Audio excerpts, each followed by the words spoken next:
Hello ಸ್ನೇಹಿತರೆ, ಎಲ್ರಿಗೂ ನಮಸ್ಕಾರ. ಚಿತ್ರಲೋಕ ಚಾನಲ್ಗೆ ಎಲ್ರಿಗೂ ಸ್ವಾಗತ. ಇವತ್ತಿನ ರೆಸಿಪಿ ಏನು ಅಂದರೆ, ಹಳ್ಳಿ ಶೈಲಿಯಲ್ಲಿ ನಾನು ಮೊಸಪ್ ಸಾಂಬಾರನ್ನ ಹೇಗೆ ಮಾಡೋದು ಅಂತ ತೋರಿಸ್ಕೊಡ್ತಾ ಇದ್ದೀನಿ. ಬನ್ನಿ, ಇವಾಗ ಇಂಗ್ರೀಡಿಯೆಂಟ್ಸ್ ಏನೇನು ಬೇಕು ಅಂತ ನೋಡೋಣ. ಮೊದಲಿಗೆ ನಾನು ಒಂದು 3 ಥರದ ಸೊಪ್ಪನ್ನ ತೊಗೊಂಡಿದ್ದೀನಿ. ಒಂದು ಸಬ್ಬಕ್ಕಿ ಸೊಪ್ಪು, ದಂಟಿನ ಸೊಪ್ಪು ಮತ್ತು ಪಾಲಕ್ ಸೊಪ್ಪು ತೊಗೊಂಡಿದ್ದೀನಿ. ನೆಕ್ಸ್ಟು ಒಂದು 2 ಈರುಳ್ಳಿನ ತೊಗೊಂಡಿದ್ದೀನಿ. ಒಂದು ಈರುಳ್ಳಿನ ಬೇಯಿಸಕ್ಕೆ ಇಟ್ಕೊಂಡಿದ್ದೀನಿ ಮತ್ತು ಇನ್ನೊಂದು ಈರುಳ್ಳಿನ ಒಗ್ಗರಣೆಗೆ ಹಚ್ಚಿಟ್ಕೊಂಡಿದ್ದೀನಿ. 1 ಬೌಲಷ್ಟು ತೊಗರಿಬೇಳೆ ತೊಗೊಂಡಿದ್ದೀನಿ. ಒಂದು ಅರ್ಧ ಬೌಲಷ್ಟು ತೆಂಗಿನಕಾಯಿ ತೊಗೊಂಡಿದ್ದೀನಿ. 5 ಮೆಣಸಿನ್ಕಾಯಿ ತೊಗೊಂಡಿದ್ದೀನಿ. 2 ಟೊಮೊಟೊ ತೊಗೊಂಡಿದ್ದೀನಿ. ಕರಿಬೇವು ಒಂದು 2 ಕಡ್ಡಿಯಷ್ಟು, ಬೆಳ್ಳುಳ್ಳಿ 1 ಗಡ್ಡೆ, ಅರಿಶಿನದ ಪುಡಿ ಒಂದು 1/4 ಚಮಚದಷ್ಟು, 1 ಟೇಬಲ್ ಸ್ಪೂನಷ್ಟು ಜೀರಿಗೆ ತೊಗೊಂಡಿದ್ದೀನಿ. ಬನ್ನಿ ಇವಾಗ ಹೇಗೆ ಮಾಡೋದು ಅಂತ ನೋಡೋಣ. ಮೊದಲಿಗೆ ಒಂದು ಕುಕ್ಕರಿಗೆ ತೊಗರಿಬೇಳೆನ ಹಾಕ್ಕೊಂಡು ಅದ್ರ ಜೊತೆಗೆ ಸೊಪ್ಪನ್ನು ಹಾಕೋತಾ ಇದ್ದೀನಿ. ಸೊಪ್ಪೆಲ್ಲ ಸೇರಿಸ್ಕೊಂಡಾದ್ಮೇಲೆ ಅದಕ್ಕೆ 2 ಟೊಮೊಟೊ ಏನಿದೆ ಅದನ್ನು ಹಾಗೆ ಹಾಕೋತಾ ಇದ್ದೀನಿ. ಮತ್ತು ಈರುಳ್ಳಿನೂ ಒಂದನ್ನ ಹೆಂಗೆ ಇಟ್ಕೊಂಡಿದ್ದೀನಿ ಅದನ್ನು ಹಾಕೋತಾ ಇದ್ದೀನಿ. ಮತ್ತು ಹಸಿಮೆಣಸಿನ್ಕಾಯಿನೂ ಹಾಕ್ಕೊಂಡು ಅದ್ರ ಜೊತೆಗೆ ಬೆಳ್ಳುಳ್ಳಿ ಸೇರಿಸ್ಕೊತಾ ಇದ್ದೀನಿ. ನೆಕ್ಸ್ಟು ಜೀರಿಗೆನ ಹಾಕ್ಕೊಂಡು ಅರಿಶಿನದ ಪುಡಿನೂ ಸೇರಿಸ್ಕೊಂಡಾದ್ಮೇಲೆ ಅದು ನಮಗೆ ಎಷ್ಟು ಕನ್ಸಿಸ್ಟೆನ್ಸಿ ಬೇಕು ನೀರನ್ನ ಹಾಕ್ಕೊಂಡು ಮಿಕ್ಸ್ ಮಾಡ್ದಿರ ನಾವು ಒಂದು 2 ವಿಸಿಲ್ ಬರೋವರೆಗೂ ಕೂಗಿಸ್ಕೊಳ್ಳೋಣ. ನೀವು ನೋಡ್ತಾ ಇರ್ಬೋದು, ಇವಾಗೆಲ್ಲ ಚೆನ್ನಾಗಿ ಬೆಂದು ಯಾವುದು ಮಿಕ್ಸ್ ಆಗಿಲ್ಲ. ನಾವು ಮಿಕ್ಸ್ ಮಾಡ್ಕೊಂಡಿದ್ದಿದ್ರೆ ನಮಗೆ ಇಲ್ಲಿ ರುಬ್ಬಕ್ಕೆ ಏನೂ ಸಿಗ್ತಿರ್ಲಿಲ್ಲ.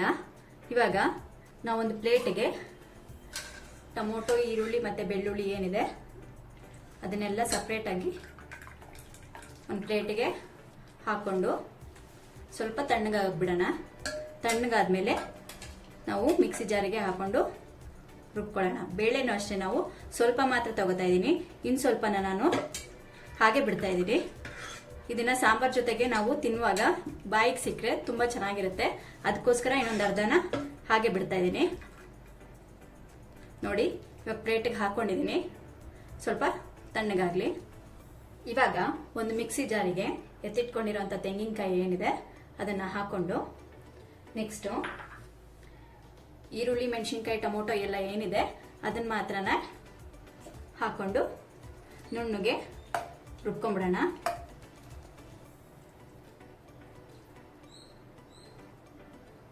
ಇವಾಗ ನುಣ್ಣಗೆ ರುಬ್ಕೊಂಡಿದ್ದೆಲ್ಲ ಆಗಿದೆ. ನೆಕ್ಸ್ಟ್ ಬ್ಯಾಚಿಗೆ ಅದೇ ಜಾರಿಗೆ ಸೊಪ್ಪನ್ನ ಹಾಕ್ಕೊಂಡು ತರ್ತರಿಯಾಗಿ ರುಬ್ಕೊಂಬಿಡೋಣ. ಮೊಸಪ್ ಸಾರಿಗೆ ತರ್ತರಿಯಾಗಿ ರುಬ್ಬಿದ್ರೇ ಟೇಸ್ಟ್ ಆಗೋದು, ನುಣ್ಣಗೆ ರುಬ್ಕೊಂಡ್ರೆ ಚೆನ್ನಾಗಿರೋದಿಲ್ಲ. ಇವಾಗ ಇದನ್ನು ಸ್ವಲ್ಪ ನೀರು ಸೇರಿಸ್ಕೊಂಡು ತರ್ತರಿಯಾಗಿ ರುಬ್ಕೋತಿದ್ದೀನಿ.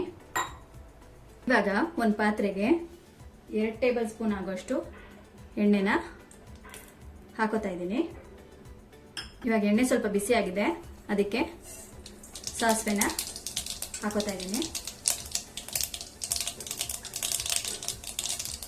ಸಾಸಿವೆ ಎಲ್ಲ ಸಿಡಿದ್ಮೇಲೆ ಕರ್ಬೇವಿನ ಸೊಪ್ಪನ್ನ ಹಾಕೋತಾ ಇದ್ದೀನಿ.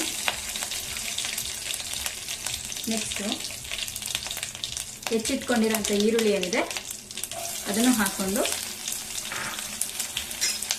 ಸ್ವಲ್ಪ ಫ್ರೈ ಮಾಡ್ಕೊಳ್ಳೋಣ.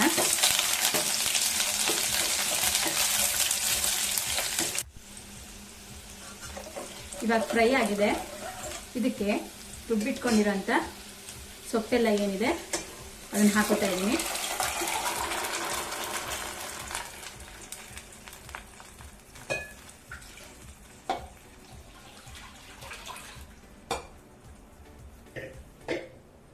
ಅದ್ರ ಜೊತೆಗೆ ಸೊಪ್ಪಿನ ನೀರೇನಿತ್ತು ಅದನ್ನು ಇದ್ರ ಜೊತೆಗೇನೆ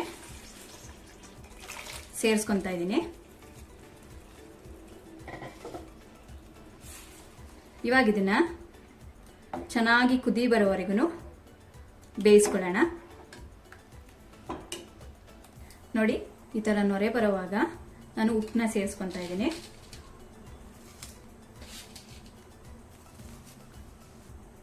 ಉಪ್ಪೆಲ್ಲ ಹಾಕೊಂಡ್ಮೇಲೆ ಒಂದು 5 ನಿಮಿಷದ ತನಕ ಚೆನ್ನಾಗಿ ಕುದಿಸ್ಕೊಂಡ್ರೆ ಮೊಸಪ್ ಸಾರು ರೆಡಿ ಆಗುತ್ತೆ.